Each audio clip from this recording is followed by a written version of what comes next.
1995 में जदोजहद का आगाज किया तो सेंट्री वर्कर्स जो है ना, उनको तनख्वाहें इंस्पेक्टर म्युनिसिपल कॉर्पोरेशन में से लेकर और उनको जितनी मर्जी थी तनख्वाह दे देते थे।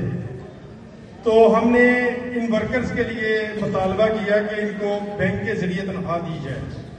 तो उस वक्त इनको बैंक के जरिए तनख्वाहें मिलनी शुरू हुई और सेंट्री वर्कर्स को पता चला कि हमारी तनख्वाहें कितनी कितनी हैं।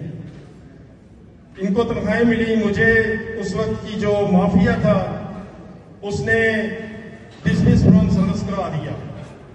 फिर इसके बाद 2013 में हमने एक एहतजाज किया तो नसीम सादिक साहब हैं, उनको हमारा एहतजाज अच्छा नहीं लगा, उन्होंने मुझे डिसमिस फ्रॉम सर्विस करा दिया।